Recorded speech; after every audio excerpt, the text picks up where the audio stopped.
Bicara hukum tentunya tidak hanya bicara norma, tidak hanya bicara rigid, tapi melihat bagaimana kesadaran masyarakat di dalam masalah hukum. Justru yang terjadi di dalam pelanggaran hukum justru pada kelompok-kelompok orang yang melek hukum. Ini saya sangat saya sayangkan. Indeks korupsi Jawa Timur termasuk tinggi ya. Kalau saya nomor 3, termasuk penyalahgunaan narkoba ini kita nomor 2 tingkat nasional. Sama halnya dengan judi online. Judi online ini kan menjadi ranah negara, bukan ranah daerah.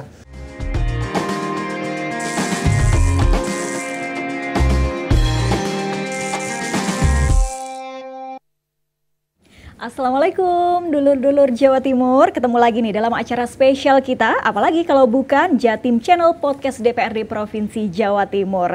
Di sini kita akan tahu bagaimana ide, gagasan yang akan disampaikan seorang anggota dewan yang duduk di kursi legislatif sudah 4 periode. Seperti apa? Salah satunya di sosok yang luar biasa hadir di sini. Beliau merupakan politikus dari Partai Golkar dan tidak hanya itu, beliau juga dikenal aktif di dunia pendidikan sebagai akademisi di bidang hukum, khususnya hukum tata negara. Langsung saja, tidak lama lagi kita sambut tamu istimewa kita, Dr. Freddy Purnomo SHMH, anggota Komisi A DPRD Provinsi Jawa Timur. Selamat datang Pak Freddy. Selamat datang. Assalamualaikum warahmatullahi wabarakatuh. Waalaikumsalam warahmatullahi wabarakatuh. Luar biasa. Terima kasih sebelumnya sudah hadir di podcast ini, Pak Freddy, untuk membahas lebih jauh terkait dengan kesadaran hukum dan bantuan hukum untuk masyarakat. Tapi sebelumnya Pak Freddy di Komisi A ini kan tupoksinya di bidang pemerintahan. Termasuk juga memastikan terlaksananya kewajiban daerah dalam penyelenggaraan seluruh urusan pemerintahan. Ini lumayan berat ya sejauh ini Pak Freddy sebagai wakil dari Dapil Jatim 12, betul ya? Iya, betul. Tuban Bojonegoro. Bagaimana Pak selama ini tantangan yang dihadapi mengawal berbagai kebijakan di Komisi A? Pertama gini, ya memang saya ini sejak menjabat DPRD itu pernah menjabat sebagai ketua Badan Legislasi ya, Badan Legislasi Daerah Balegda waktu itu. Sekarang jadi Bapemperda. Itu periode 2009-2014. Kemudian 2014-2019 saya menjabat sebagai Ketua Komisi A bidang pemerintahan hukum. Tentunya saya memilih bidang pemerintahan hukum ya tidak lain sesuai dengan tupoksi saya sebagai seorang akademisi yang latar belakang saya adalah disiplin ilmunya bidang hukum. Itu aja. Nah, kebetulan lebih spesifik ini adalah cabang dari tata negara, yaitu mengambil tentang pemerintahan. Nah itu aja intinya. Jadi ya alhamdulillah ini salah satu bentuk pengabdian ya. Satu sisi saya sudah dapat pelajaran dari ilmu hukum tentang tata negara. Satu sisi saya juga sudah melihat tentang tantangan secara praktek di dunia pemerintah ya. Ini satu dinamika gitu. Bicara hukum tentunya tidak hanya bicara norma, tidak hanya bicara rigid, tapi melihat bagaimana kesadaran masyarakat di dalam masalah hukum. Kita ingat bahwa di dalam Undang-Undang Dasar 45 ya, khususnya pasal 103, itu sudah jelas disebutkan Indonesia adalah negara hukum. Rechtsstaat bukan Marktstaat. Oleh karenanya semua yang kita lakukan tentu ada landasan.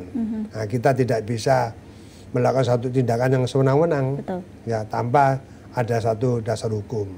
Makanya setelah kita merdeka pada waktu tahun 17 Agustus tahun 1945 kita belum memiliki apa-apa. Sehari kemudian barulah terbit namanya Konstitusi Negara, yaitu Undang Dasar 1945. Nah pada waktu itu perangkap pemerintah juga belum ada. Maka melalui Dewan Konstituante yang dibentuk oleh proklamator pada waktu itu mensusun namanya keturunan pada Konstitusi Negara, yaitu dengan dalam bentuk regulasi negara. Terbitlah undang-undang yang pertama, Undang-Undang 1 tahun 1995 tentang pemerintahan. Nah, disitulah menjadi awal penyelenggaraan pemerintahan di Indonesia sampai dengan perangkat pemerintahan di provinsi maupun di daerah. Wah, luar biasa. Ini politisi tatak kalau kita bilang ya, dan pakar hukum juga. Masih mengajar di Ubaya? Alhamdulillah masih ngajar. Baik, luar biasa. Itu yang tidak pernah saya tinggalkan di dunia pendidikan. Betul.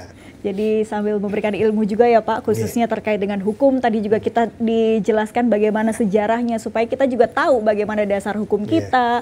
Dan kalau kita bicara hukum hari ini, Pak Freddy, mungkin juga bisa sharing ya bagaimana tanggapan Pak Freddy juga kan terkesan kita sering mendengar istilah hukum kita itu tumpul ke atas, tajam ke bawah begitu. Nah kalau Pak Freddy sendiri melihat kondisi hari ini seperti apa? Jadi gini, itu pemahaman yang memang menjadi satu rumor ya. Bahwa tadi saya sebutkan bahwa Indonesia negara hukum, betul-betul semua alasan hukum. Tetapi dalam dunia praktek ya, konon cerita yang sekitar yang kami ketahui, seolah-olah hukum ini hanya berlaku pada kalangan masyarakat menengah ke bawah. Ke masyarakat ke atas ini kok nampaknya sulit untuk dilakukan satu penegakan hukum yang tentunya menjadi kepastian hukum. Nah ini sesuatu dilematis Indonesia sebagai negara hukum. Makanya rumor itu, stigma itu sebisa mungkin harus kita hilangkan. Nah saya sebagai seorang politisi dan akademisi, tentunya yang saya harapkan adalah satu, yaitu penegakan hukum dalam rangka untuk memberikan satu kepastian hukum di dalam persoalan-persoalan yang dihadapi oleh penegak hukum. Nah, jadi tanpa timbang pilih ya, bahwa rasa keadilan ini memang harus diharapkan. Ya, yang siapa yang melanggar baik dalam konteks etika maupun pelanggaran dalam konteks hukum materialnya, hukum formilnya, materialnya dan hukum formilnya juga sebagai yang beracara harus dikedepankan. Apalagi dalam waktu dekat ini kan teman-teman DPR RI khusus Komisi 3 lagi membahas RUU KUHP. Nah, itu harus istilahnya gayung bersambut antara satu sisi penegakan hukum dan satu sisi juga harus menghormati hak-hak individu. Ya, hak warga negara yang kebetulan yang bersentuhan dengan persoalan hukum. Rasa keadilan harus dilakukan. Karena semua setara di mata hukum ya Pak. Tanpa menimbang pilih. Yang tadi disebutkan jangan sampai ada namanya hukum itu tumpul ke atas, tajam ke bawah. Yaitu yang sangat dilematis ya. Betul. Disebutkan Indonesia negara hukum. Itu Undang-Undang Dasar 45 loh, Konstitusi negara loh ya. Nah, tapi dalam prakteknya itu tadi. Nah, itu yang harus stigma itu harus kita hilangkan. Betul. Termasuk juga no viral no justice begitu kan, no Pak? viral no justice itu juga harus betul-betul diperhatikan itu. Selama ini Pak Freddy sebagai anggota DPRD Provinsi Jawa Timur melakukan tugas legislasi, anggaran, kemudian pengawasan. Bagaimana Bapak melihat penegakan hukum untuk Jawa Timur sendiri ya sampai hari ini?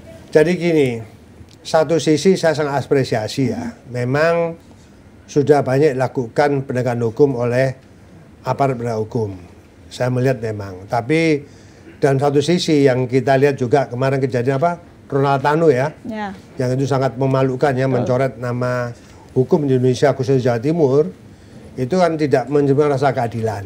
Nah, sampai terjadi kemarin itu kami membuat semacam sahabat peradilan ya. Waktu saya juga ikut tangan gitu supaya betul-betul aparat penegak hukum yang tidak serius untuk dalam menjalankan fungsi-fungsinya sebagai penegak hukum, ya mereka juga berhak untuk bidang sanksi. Ya toh akhirnya terungkap terjadi namanya gratifikasi. Itu sangat menyayangkan ya.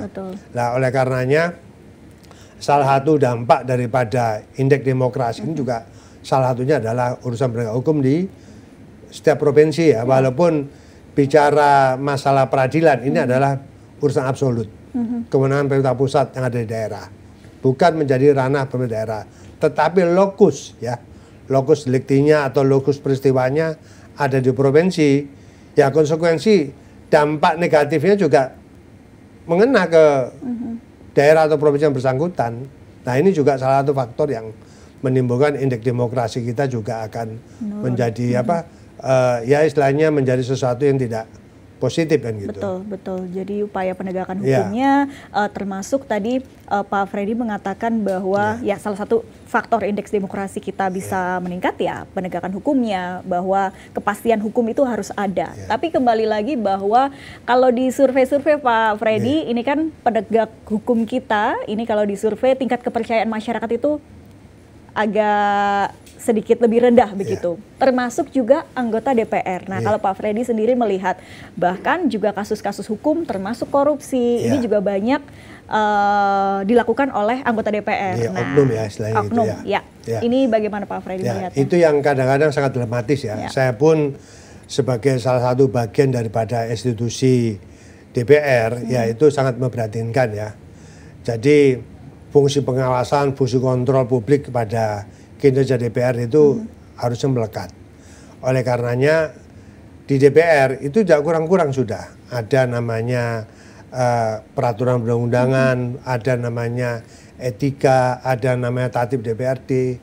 Nah, tetapi masih ada terjadi namanya transaksional.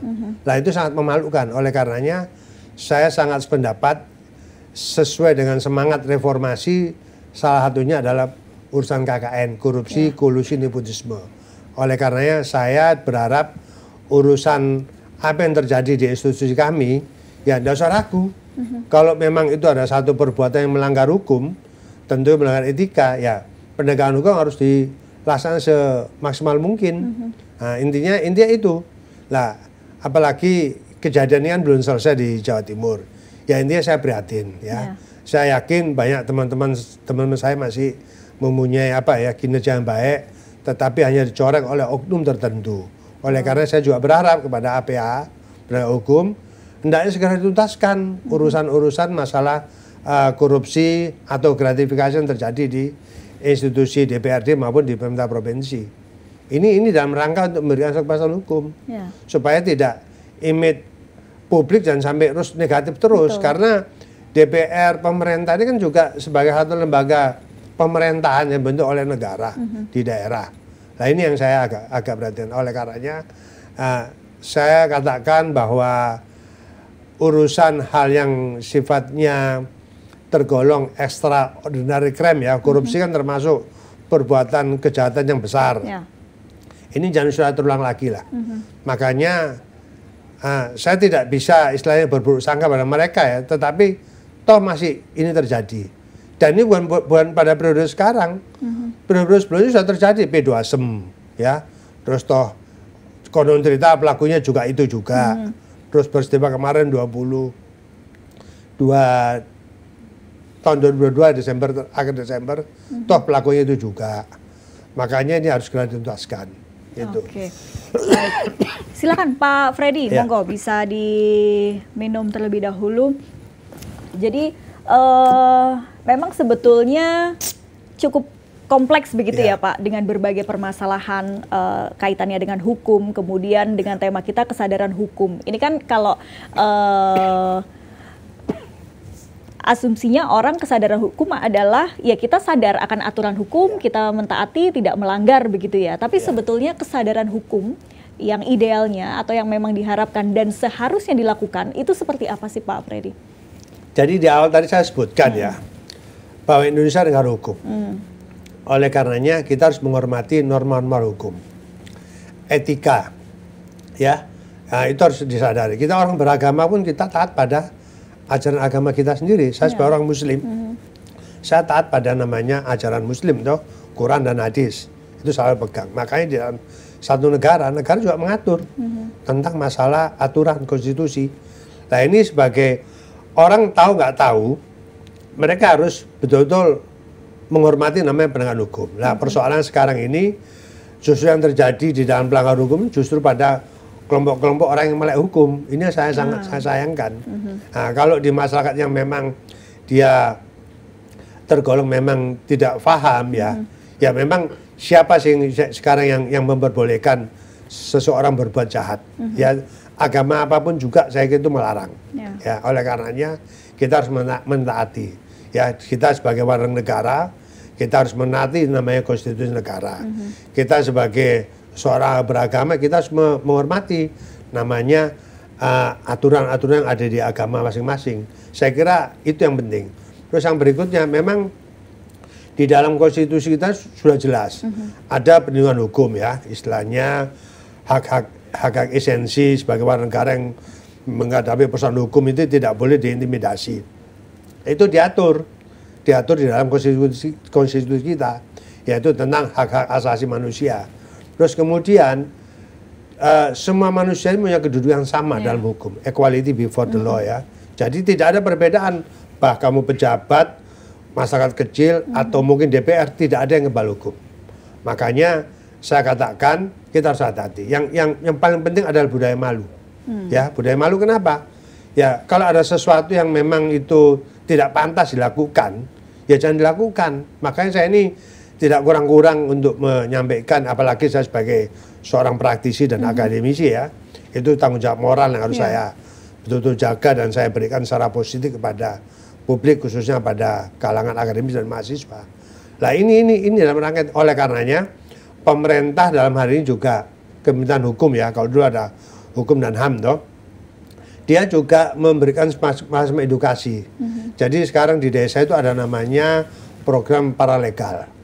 Nah paralegal ini diharapkan tokoh-tokoh masyarakat, tokoh publik, pejabat-pejabat di daerah yang di desa, dia diberikan pemahaman masalah hukum. Paling tidak masalah desa itu kalau ada persoalan-persoalan yang sifatnya sumir, tidak harus langsung ditindaklanjuti. Ada program namanya non-litigasi. Kalau memang itu bisa didamaikan. Kalau memang itu tidak bisa diselesaikan secara damai, ya otomatis ada proses untuk kelanjutan. Nah ini makanya pemerintah dalam ini adalah negara dan juga kerjasama dengan pemerintah daerah, program non litigasi ini sudah kita jalankan. Itu tadi supaya masyarakat melek hukum. Ya, apa sih makna dan arti hukum itu sendiri? Nah, oleh karenanya saya juga sering melibatkan kalangan mahasiswa ya dalam konteks bicara masalah hukum. Nah, aturan-aturan macam-macam toh. Nah, mana yang itu hak-hak sipil, hak-hak publik itu juga harus paham deh ya. Nah, saya juga sangat prihatin di negara kita ini kan sudah over capacity dalam hal persoalan hukum. Satu contoh gini, lembaga pemasyarakatan Jawa Timur itu kapasitasnya sudah over, ya. Seharusnya dihuni 1.000 orang, sekarang sudah dihuni 3.000 orang. Yang terbanyak justru penyalahgunaan yaitu masalah narkoba. Nah ini saya sangat prihatin. Jadi hampir 50% penghuni lapas itu adalah narkoba. Nah, bagaimana tentang kejahatan narkoba ini juga harus diberikan pencerahan pada masyarakat. Makanya saya sebagai seorang akademis dan juga sebagai politisi yang dipercaya di DPRD, saya tidak pernah berhenti bersinergi, berkolaborasi dengan aparat penegak hukum, khususnya dalam rangka pencegahan hukum, ya pencegahan pelanggaran hukum itu. Nah, oleh karenanya saya juga harapan kami itu ada tertib. Ya, tertib bermasyarakat. Kalau itu bukan haknya jangan direbut, ya toh. Kalau bukan haknya jangan dirampas. Nah, memang tantangan hidupnya sangat kompleks sekarang, ya. Kita lihat perkembangan dunia sekarang dengan kebebasan pasar bebas ya, terus lapangan pekerjaan begitu sempit. Tentunya saya pikir ya bukan karena saya ini di DPR enggak ya, saya juga pernah mengalami hal yang sulit ya, tetapi kalau kita ikhtiar untuk berbuat sesuatu mengisi kehidupan, saya kira ada jalan untuk positif. Itu aja yang kita harapkan. Dan kami juga berharap terus Bapak Freddy menyuarakan itu, kemudian sebagai anggota legislatif begitu ya, terus melakukan upaya tadi pencegahan pelanggaran hukum, karena menjadi penting, karena terkadang kita cenderung fokus ketika hal itu sudah terjadi, padahal kan lebih baik kita mencegah pelanggaran itu terjadi begitu kan Pak Freddy. Ya, khusus yang tadi seperti korupsi ya saya ini sudah malu ya, indeks korupsi Jawa Timur termasuk tinggi ya. Kalau saya nomor 3, termasuk penyalahgunaan narkoba ini kita nomor 2 tingkat nasional. Makanya tantangan untuk Jawa Timur gitu loh. Makanya kalau sudah menjadi pejabat publik ya sudah lakukan itu fungsi dan kewenangannya. Ya tidak lain adalah dalam rangka untuk membantu publik, membantu negara bangsa. Ya tujuan utama kita ada pengabdian. Nah sudahlah. Kalau mikir-mikir yang lain ya tidak akan pernah akan selesai. Tetapi menjadi salah satu tanggung jawab pertama anggota DPR itu adalah sesuai dengan tupoksinya. Itu intinya gitu. Makanya saya berharap ke depan sudah tidak ada lagi cerita tentang masalah penyalahgunaan wewenang ada di DPRD maupun di pemerintah provinsi. Nah, itu yang penting. Tetapi kalau sampai terjadi ya sudah itu urusannya APH. Nah, kami di DPRD itu sudah tidak kurang-kurang. Saling mengingatkan, ya sudah. Kalau namanya orang itu batuk itu masih bisa diobati, tapi kalau sudah watak kan susah. Tapi saya kira walaupun watak masih bisa diperbaiki. Karena sekarang di lini terkecil sekalipun atau mungkin hal-hal seperti berlalu lintas sajalah Pak Freddy. Kita kadang masih lampu merahnya di mana, kita berada di mana. Itu kan sudah pelanggaran begitu kan. Ini hal kecil begitu. Tapi ini makin kesini makin banyak terjadi dan sepertinya masyarakat juga abai begitu terhadap kesadaran hukum itu sendiri ya. Lantas apa sebetulnya yang idealnya atau ini harus masukkah ke kurikulum sekolah gitu misalnya Pak Freddy atau seperti apa supaya kesadaran hukum itu betul-betul terbangun sedini mungkin gitu? Karena gini ya, memang eranya beda ya. Zaman era saya dulu kan tidak sepesat sekarang ini ya. Saya lebih sependapat bahwa pendidikan karakter itu diberikan pada usia dini. Bukan merasa zaman saya paling hebat, tidak ya. Makanya saya kira penting bicara karakter itu melalui usia dini. Nah, terkait juga masalah kurikulum hukum yang sudah diberikan sejak usia dini. Nah, bicara hukum itu kan istilahnya hanya pemahaman. Apa sih larangan dan apa kewajiban? Itu sederhana aja sebenarnya kalau kita memberikan pada anak-anak usia dini. Satu contoh bagaimana memberikan pelajaran pada anak-anak rasa disiplin. Nah, contohnya kalau dulu saya masuk SD sekolah ya, mulai TK, SD itu kan istilahnya kan baris. Nah, dengan cara berbaris itu kan kita nggak boleh menyalip. Iya toh, kalau barisanmu di belakang ya sudah, kamu nunggu antrian di belakangnya. Itu sederhana. Nah, terus kemudian ada kepedulian. Salah contoh gini, satu ketika ada pendidikan pelajaran ekstrakurikuler. Ya sederhana aja, bersih-bersih ruangan kelas. Itu kan rasa disiplin, rasa peduli toh.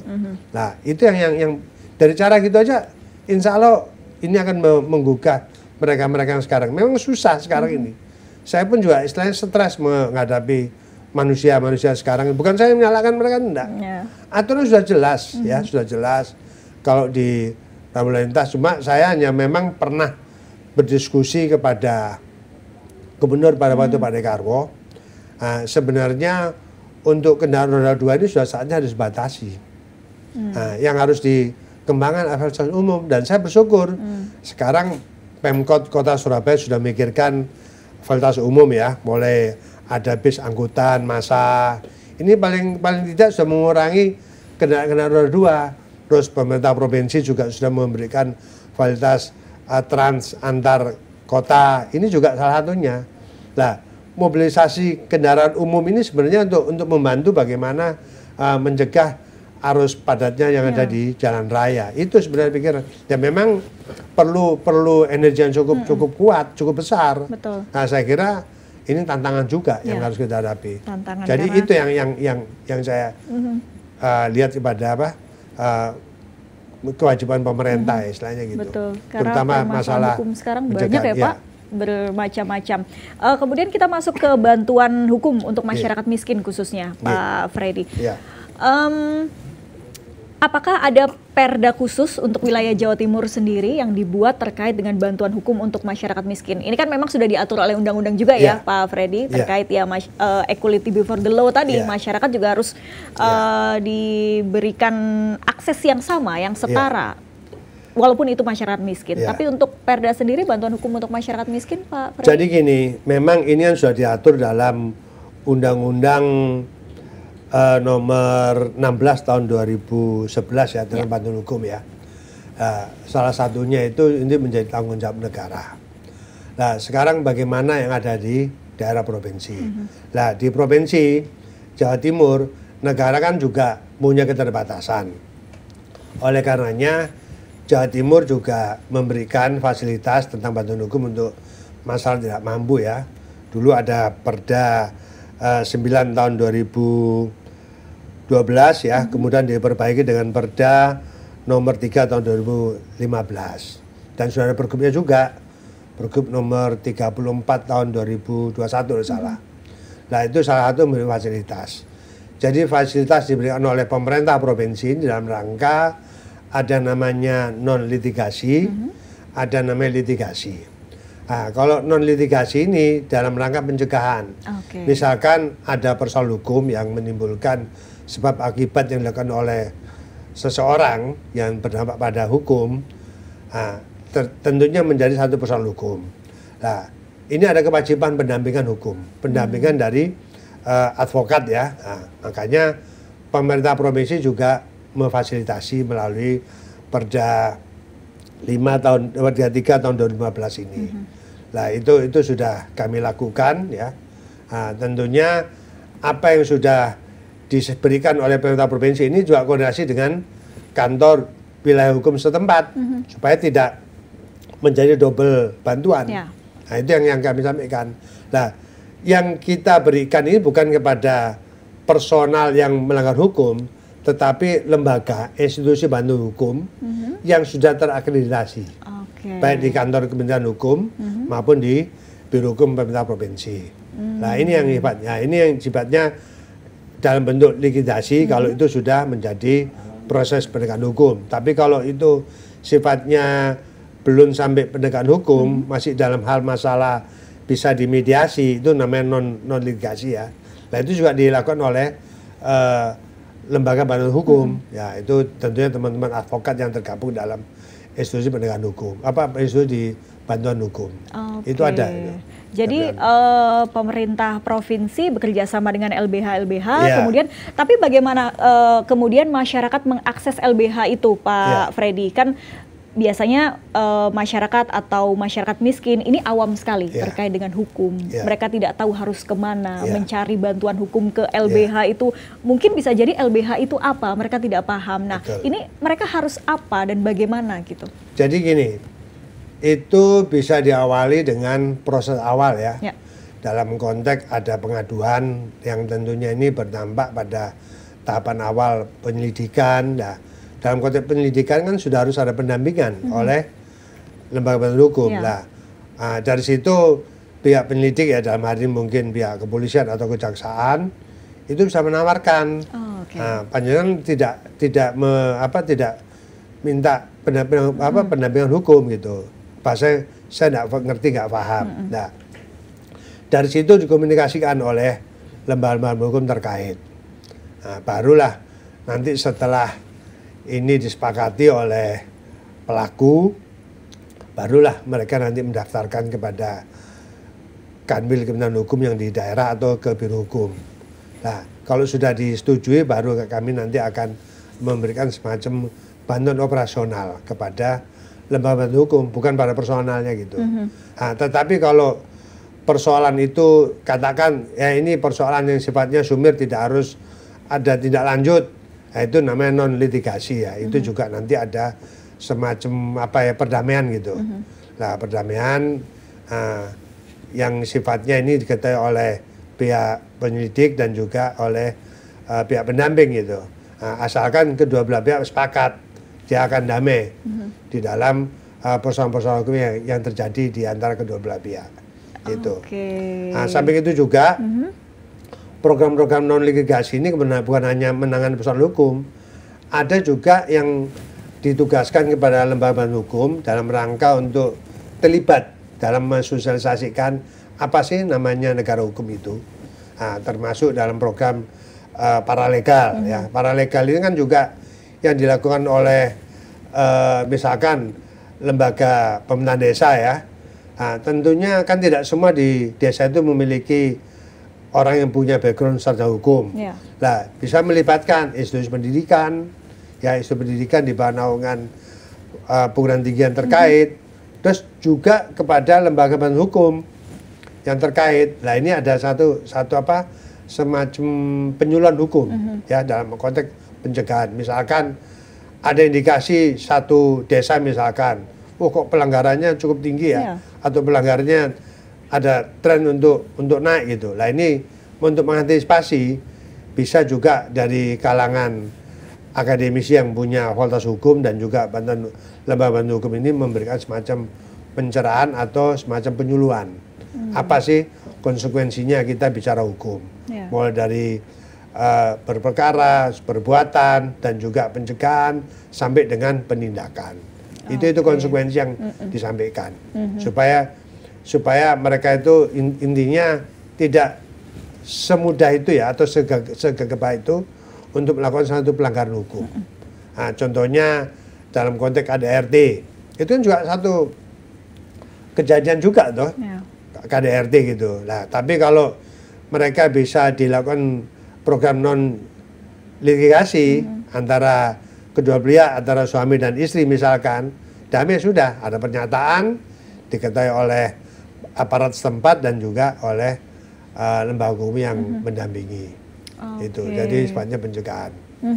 Jadi ini ya menjadi edukasi juga nih bagi masyarakat terkait dengan lembaga bantuan hukum, bagaimana kesadaran hukum itu harus dibangun juga di dalam masyarakat, dan juga tadi bagaimana Pak Freddy menjelaskan bagaimana mekanismenya ketika misalnya mau mencari bantuan LBH atau juga mekanisme melalui program-program pemerintah yang dilakukan. Tapi Pak Freddy, terkadang juga masih banyak misalnya kasus ketika dilaporkan ke pihak berwenang begitu ya, kemudian oh ya sudah damai saja, padahal permasalahan itu tidak bisa selesai damai. Misalnya contoh tadi KDRT yang kemudian dikatakan berujung damai, tapi beberapa waktu kemudian terjadi lagi dan bahkan mungkin sampai akibatnya fatal. Nah, apa antisipasi yang bisa dilakukan oleh masyarakat supaya hal itu tidak terjadi begitu Pak? Nah, kalau itu kan sifatnya karakter ya, namanya bicara rumah tangga ini kan antara suami, istri dan anak, bagian dari keluarga toh.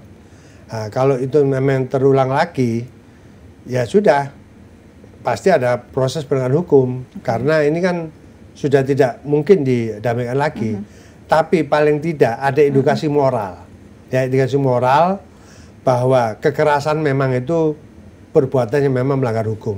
Nah, oleh karenanya itu sesuatu yang tidak baik. Nah, di dalam mengedukasi itu bukan hanya pihak bantuan hukum atau teman-teman dari lembaga bantuan hukum maupun dari aparat desa, tetapi kita lihat juga tokoh-tokoh masyarakat yang disegani, termasuk tokoh agama. Niat kamu berkeluarga itu apa?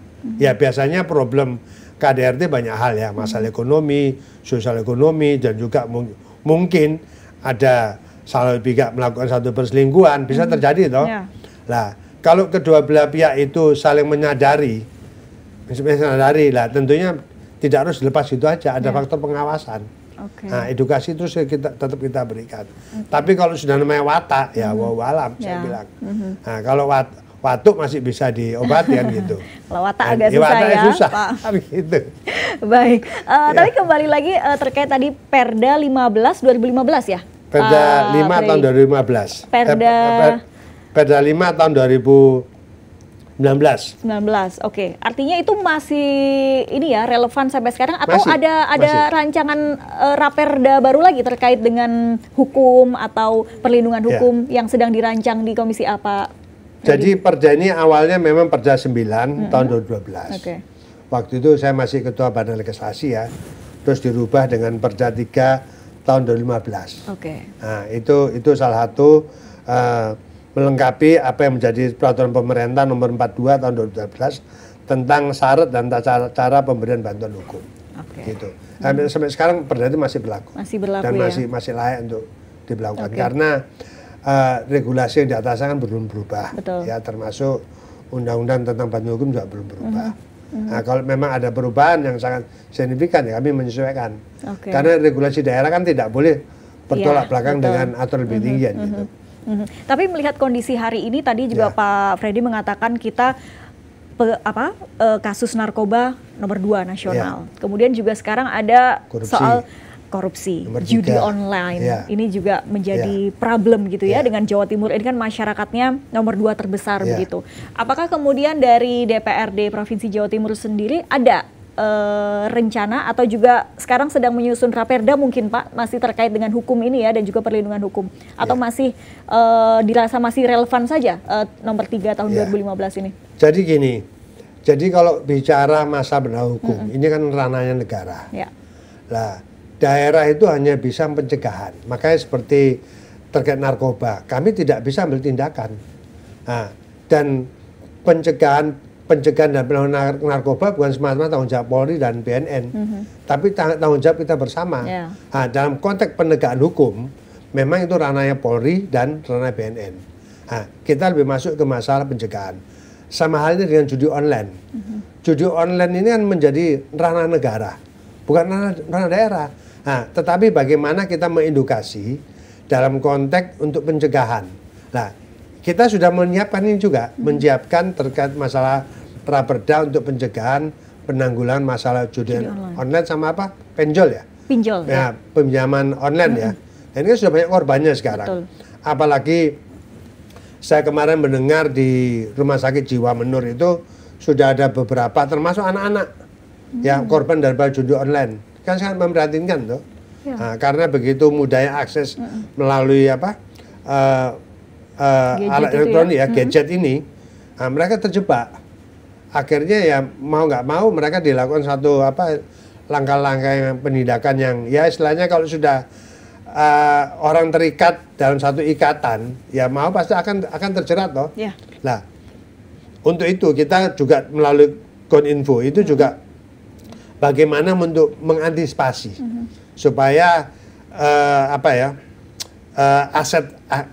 akses untuk judi online ini tidak mudah begitu aja untuk bisa diakses untuk publik gitu loh. Nah, ini bukan kewenangan kita, tapi kewenangan negara. Tetapi tidak semata-mata negara sendiri ya, kita di daerah juga mengantisipasi karena kita juga punya wilayah, punya masyarakat. Nah, ini sudah kita Komisi A khususnya sudah menginisiasi terkait untuk Raperda tentang pinjol dan judol. Pinjol dan pinjol dengan judol ya. Sifatnya pencegahan, bukan penindakan. Karena kami tidak punya kewenangan. Penindakan ada di wilayahnya Polri. Dan memang lebih penting kita cegah, jangan sampai kemudian apalagi sekarang korbannya banyak yang anak-anak di bawah umur begitu untuk judi online, pinjaman online. Dan juga tadi kita tunggu Pak, semoga segera bisa direalisasi untuk Raperda terkait dengan pencegahan pinjol dan judol ini. Kemudian mungkin lebih ngobrol santai nih Pak Freddy, pengalaman selama 4 periode ya Pak, ini luar biasa dan selalu di komisi A Pak? Iya, saya selalu komisi, pernah sebentar di komisi B tapi hanya 1,5 bulan saya balik lagi komisi A. Karena ya buat saya komisi A itu tantangan, bidang pengetahuan hukum, ya itu mencakup masalah disiplin ilmu. Orang bilang komisi A, komisi air mata. Kalau saya bilang enggak, itu komisi yang betul-betul penuh dengan tantangan gitu. Ya kita bisa berkolaborasi, bisa bersinergi dengan teman-teman di pemerintahan, baik di aparat penegak hukum, dengan lembaga organik yang ada di daerah seperti TNI, Polri, terus kemudian Kejaksaan. Ini kan sebagai apa? Sebagai mitra ini ya, mitra untuk konsultasi ya. Intinya itu. Memang sesuai kepakarannya di hukum juga ya Pak. Jadi berada di komisi A fraksi Golkar ya Pak. Betul. Saya masih di Golkar sejak 78 sekarang nggak pindah-pindah. Wah ini politisi ulung ini, politisi senior dari tahun 78 ya Pak. 78 saya itu sejak dari mahasiswa 77 78 saya pernah ikut gerakan mahasiswa, tapi setelah itu saya pikir sudah daripada politisi jalanan, ikut politik sekali lah. Pilihan saya sudah Golkar. Ya alhamdulillah sekarang. Nah ya sudah, dinamika memang itu pasti ada aja ya. Nah, soal pasang surut ada aja, tapi ya sebagai seorang politis ya harus konsisten toh. Ya apa yang harus kita cari pindah sampai buat saya nggak tertarik lah. Ya sudah itu aja sudah yang saya tekuni. 87 saya nyalek, 92 nyalek, 97 nyalek, 99 nyalek, 2004 sudah harus nyaris jadi, 29 baru kepilih sampai sekarang ini. Ya itu proses. Memang apa? Di dalam dunia politik itu pengabdian, bukan pekerjaan. Kalau orang bilang Pak Freddy, apa pekerjaan saya sebagai dosen? Sedangkan DPRD hanya meneruskan hobi waktu jadi aktivis mahasiswa dulu. Jadi memang yang utama di dunia pendidikan, tapi ini hobi aja gitu ya Pak, hobi untuk membantu masyarakat melalui kebijakan-kebijakan yang dibuat. Wah luar biasa. Jadi sudah hampir 50 tahun ya Pak Freddy berkecimpung di dunia politik. 78. Ya sudah, ya hampir 40 tahun lebih. Iya, 40 tahun lebih, hampir 50 tahun. Saya umur berapa? Umur 20 tahun ya waktu itu ya, 78 umur 20 tahun. Aktivis berarti dulu Pak? Saya betulan pernah jadi ketua senat mahasiswa, pernah jadi ketua badan perwakilan mahasiswa, kok Seramben ya, pernah aktif di resimen mahasiswa, ya pernah tugas di Timur Timur juga, ya, terus pernah ya dunia apa istilahnya semua dunia tantangan ya, ya jadi hidup itu kan tidak mungkin akan kita ulang kembali. Ya, Selain saya pernah berkecimpung dalam dunia lingkungan hidup, ya. Waktu pernah menyusuri Sungai Berantas mulai dari Tulungagung sampai dengan Sidoarjo, terus sampai ujung Pangka, pernah juga dari Solo sampai ujung Pangka. Itu pernah nyebrang Selat Madura. Jadi kalau kita bilang sudah over the hill, ini udah luar biasa ya pengalaman di dunia politik malang melintang. Kalau di Dapil sendiri nih Pak Freddy, Bojonegoro ya termasuk, ini apa ada cerita atau mungkin bagaimana karakteristik masyarakatnya, kemudian mungkin juga dikaitkan dengan kesadaran hukumnya, apakah sudah cukup tinggi di Dapil Bapak? Jadi saya sebenarnya sangat bangga ya dengan Bojonegoro sama Tuban. Tentunya saya besar lahir di Surabaya ini kan tidak boleh terus melihat hanya Surabaya. Indonesia itu luas. Ya kebetulan saya ini sudah hampir keliling di seluruh provinsi di Indonesia. Nah, Bojonegoro sama Tuban ini kan punya ciri khas, punya karakteristik, punya kearifan lokal. Yang kebetulan aja dulu Bojonegoro terkenal salah satu kabupaten yang termiskin di Jawa Timur. Tetapi karena melihat potensi alam yang begitu, ya alhamdulillah sekarang Bojonegoro itu sudah menjadi salah satu daerah yang mempunyai PAD nomor 2 terbesar setelah kota Surabaya. Nah, dinamika dalam kehidupan masyarakat Bojonegoro sangat harmonis, sangat dinamis. Itu yang saya senang ya. Kombinasi antara masyarakat Mataraman dengan gaya arek, saya bilang itu menjadi satu dinamika. Yang penting rasa kekeluargaan itu sangat dibangun ya. Soal perbedaan, soal pilihan hal biasa lah. Saya dengan tokoh masyarakat, tokoh pendidikan, tokoh agama, lintas komunitas, ya alhamdulillah saya bisa komunikasi. Ya termasuk Tuban. Ya Tuban ini dengan khasnya di Tuban yang kebetulan sekarang kan bupatinya juga teman sendiri dan juga orang tua teman saya ya toh. Nah memang Tuban ini masih tergolong salah satu kabupaten termiskin ya. Ini tantangan. Tapi insya Allah lah bupati yang sekarang ini juga sangat intens untuk bagaimana memberdayakan semua potensi yang ada di Tuban ya. Tuban ini. Baik Pak Freddy, karena nggak kerasa ini ya kita ngobrol-ngobrol. Mungkin terakhir pesan kepada masyarakat juga, dulur-dulur Jatim semua, bahwa ayo kita tingkatkan kesadaran hukum dan juga bagi masyarakat miskin bahwa kita punya bantuan hukum itu. Silakan. Baik, tentunya tadi saya sampaikan di depan bahwa Indonesia itu adalah negara hukum, Rechtsstaat. Itu sudah. Oleh karena itu saya mengajak, mengimbau kepada seluruh masyarakat Jawa Timur hendaknya rasa disiplin, rasa menghormati hak dan kewajiban, terutama dalam konteks masalah hukum. Nah, oleh karenanya saya juga tidak berharap ya ada satu pelanggaran hukum dilakukan oleh masyarakat tertentu ya. Nah, tetapi kalau memang sudah terjadi ya, khususnya pada masyarakat yang golongan menengah ke bawah, yang saya mohon maaf kalau saya sebutkan masalah tidak mampu ya, atau masyarakat miskin ya, pemerintah provinsi memberikan satu bantuan hukum ya, dengan keterbatasan yang jelas. Hak-hak esensi daripada warga negara itu tetap dihormati. Ya apapun namanya perubahan hukum itu tidak baik. Nah, tetapi ada faktor sengaja atau tidak sengaja, atau mungkin tidak paham atau tidak melek dengan masalah hukum ya. Oleh karenanya pemerintah memberikan semacam edukasi, baik dalam artian itu bantuan hukum di luar peradilan maupun di dalam peradilan, litigasi maupun litigasi. Intinya itu. Yang penting sekarang ayo rek kita ini menjaga Jawa Timur ya, jangan sampai ada pelanggaran hukum ya. Kalau aparat penegak hukum sudah membuat satu tertib ya, baik tertib lalu lintas, tertib berwarga negara, tertib dalam gaul, tertib bermasyarakat, yang penting hormati esensi daripada hukum ya. Di tingkat RT, RW sampai tingkat lebih tinggi itu memang semua ada aturannya. Bukan kita kaku, enggak. Bukan kaku. Bukan terus kita membatasi ruang gerak kita, tidak. Tapi yang kita jaga adalah etika kita bermasyarakat, etika kita menggunakan fasilitas umum, etika kita dalam bergaul dengan institusi publik, ya. Semua itu harus landasi hukum. Jadi intinya rasa saling menghormati, saling menjaga, ya. Kalau kita sudah tertib dalam hal masalah hukum ya, khususnya yang lebih sederhana aja, kita tertib berlalu lintas, insya Allah itu nyaman. Ya. Tapi kalau semua memang mau kuasanya sendiri, ya sudah, ini akan menimbulkan satu hal yang tidak kondusif ya, baik pada diri kita sendiri, lingkungan maupun sarana publik. Oleh karena itu sekali lagi saja, ayo arek kita tertib hukum dalam rangka menegakkan hukum sesuai dengan mutu bahwa Indonesia adalah negara hukum.